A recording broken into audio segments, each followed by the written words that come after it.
Hi, my name is John Harlock. I'm a master instructor for the PBIA and level 4 instructor for the American Cue Sports Alliance, the ACS. I'm also retired Master Chief of the United States Navy. I want to talk to you today about references used in pool, specifically a reference for cue ball speed.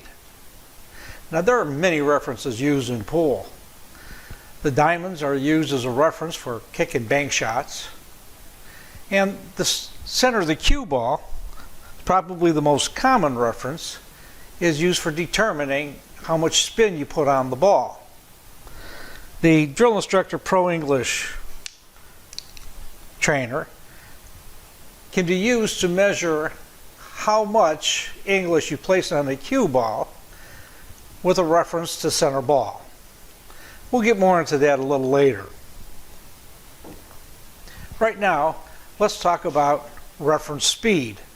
Now, all of the other references have a visual component to determining where you hit either a rail or the cue ball or an object ball.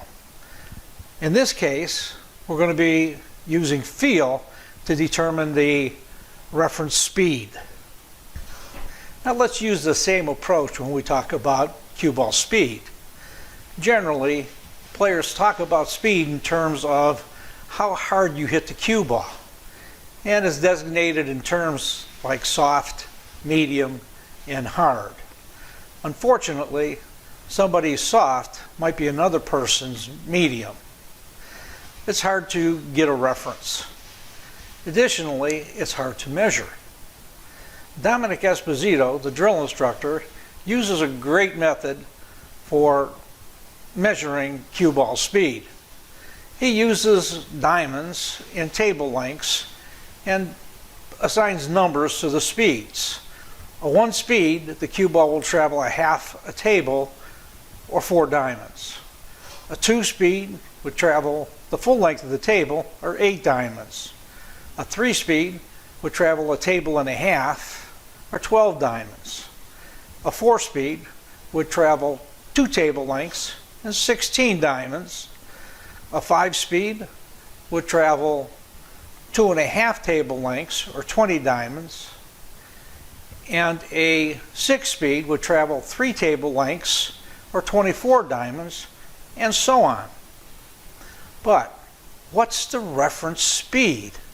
What is the center of the cue ball, if you will? Let's look at cue ball speed from an engineering perspective.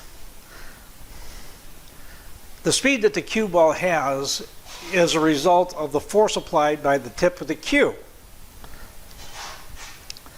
That force is a product of mass times acceleration. The mass is the weight of the cue. Acceleration has 2 components. The first component is gravity. If you were to hold the cue and release it, gravity is going to make it drop. Keeping it in your hand with the pinned elbow, you can guide that cue as it drops in a pendulum motion, and it will accelerate in a forward direction. Let's use this cue ball on a string to demonstrate the principle. The string represents your forearm pinned at your elbow. The ball represents the weight of the cue.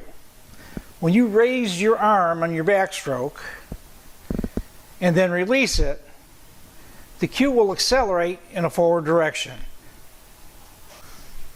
Now, since gravity and the weight of your cue are constant, we can use this to establish your reference speed. Set up the table by placing a sheet of paper or a target centered on the head string across from the first diamond on the short rail.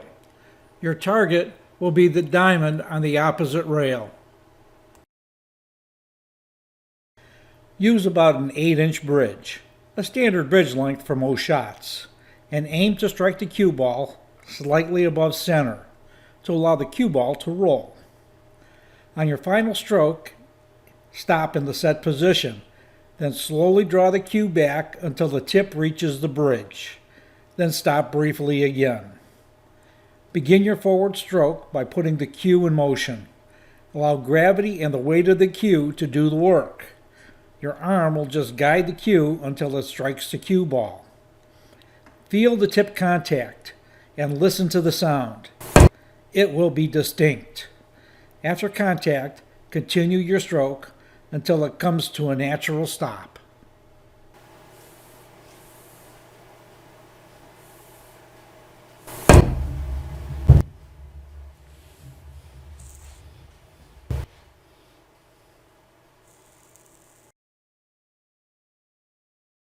How far did the cue ball travel?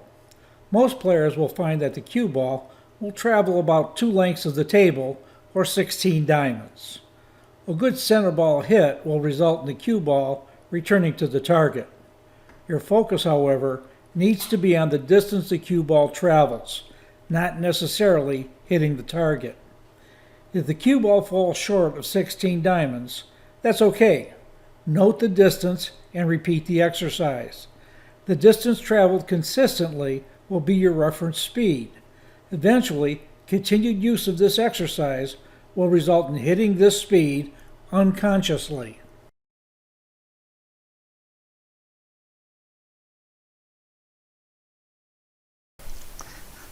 A stop shot has 2 variables, tip position and speed. Now that you've established a reference speed, we're going to use that reference speed to find the tip position for a 1 diamond stop shot. To set up the table, I placed a paper reinforcement 1 diamond away from the side pocket along the center of the table. I then placed additional reinforcements 1 diamond away from the first and 2 diamonds away from the first. Then I placed another reinforcement 2 1/4 inches away from the first paper reinforcement. That would represent the position of a ghost ball, the center of a ghost ball. Place the object ball on the first reinforcement. Place a cue ball 1 diamond away on the center reinforcement. If you have a pro English trainer, place it around the cue ball.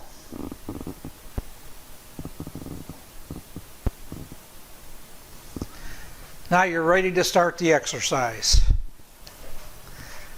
A well-executed stop shot will result in pocketing the object ball and the cue ball stopping on the reinforcement represented by the ghost ball. If your tip position is too high, the cue ball will roll forward of the ghost ball. If you shoot too low, the cue ball will draw back. If you don't hit the object ball directly in the center, the cue ball will go to the right or to the left. Let's give it a try.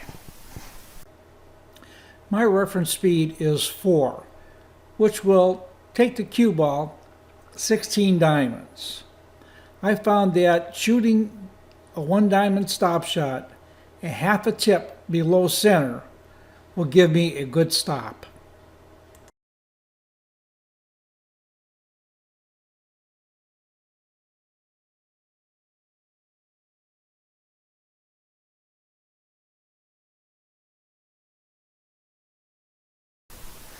As you can see, a half a tip below center worked out well at a 4 speed. Now let's take the cue ball back another diamond and try a 2 diamond stop shot at a 4 speed. I'll start using the same tip position that I had for a 1 diamond stop shot. That's 1/2 tip below center.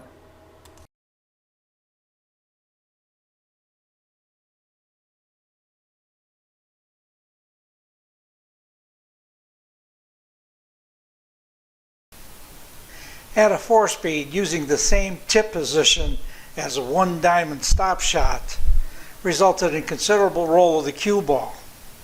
Let's drop the tip and see what happens. I'll shoot this next shot using 2 tips below center.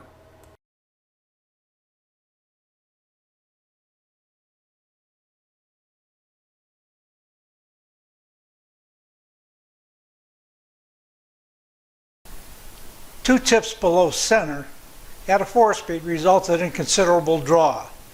That might be a good tip position for a stop shot at 3 diamonds, but for 2 diamonds it didn't work. So let's raise the tip. Let's split the difference and go to 1 tip below center, using a 4-speed at 2 diamonds.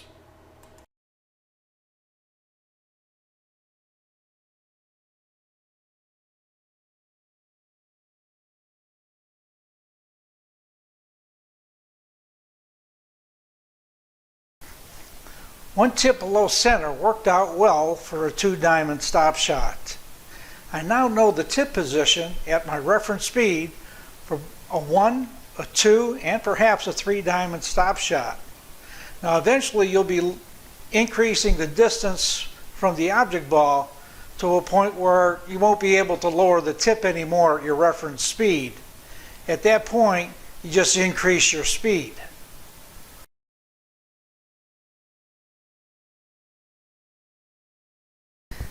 Let's see if we can put some of what we've learned to use. I've set up a problem on the table with the 15 ball placed approximately a half a diamond away from the short rail, 1 diamond in from the long rail. The cue ball is 1 diamond away, a half a diamond in from the short rail and 2 diamonds in from the long rail. I have the 8 ball set up cross corner. So the problem is, using a 1 diamond stop shot, can I position the cue ball in a good position to make the 8 ball? The problem consists of 2 parts. The first part is the distance that the cue ball is going to travel. And the second part is the direction that the cue ball is going to go. So let's take a look at these parts of the problem, these components separately. First, we'll look at the distance. We know that for a 1 diamond stop shot, my reference speed is 16 diamonds. Because the cue ball set up 1 diamond away from the 15, it's going to take me 1 diamond of energy just to reach the 15 ball. The remaining energy to this point would go directly into the object ball with a full ball hit. But because this is a half ball hit, only 50% of the energy will go into the object ball. The remaining 50% will remain with the cue ball. So the cue ball will have 7.5 diamonds of energy remaining to be able to move it up table. The question now is, what's the direction that the cue ball will travel? Some of the things that we know about tangent lines. For a stun shot or stop shot, the tangent line is 90 degrees from the direction of travel of the object ball. So let's set this up.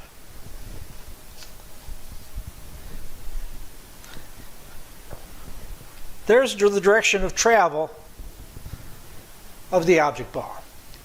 Now, to determine the 90 degrees, I could use a brack, which will tell me exactly where the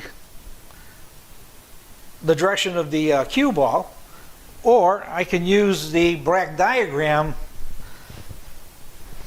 on the M1A1 that will tell me the same thing. If that doesn't work, or you don't have it available, you can use your thumb and forefinger and set up 90 degrees.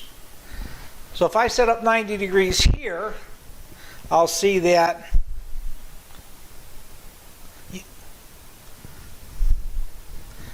there's the direction of travel of the cue ball. It's going to go into the rail in the direction of the 3rd diamond on the long rail. I also know that when a ball hits a rail, the outbound angle or rebound angle is equal to the incoming angle. Using another stick, I can show that. So now I know both the distance that the cue ball will travel and the direction that the cue ball will travel. And as you can see, I should go into relatively good position to sink the 8-ball. Let's give it a try. I'll be using the illustrated cueing art system to project the expected path of the cue ball on the table.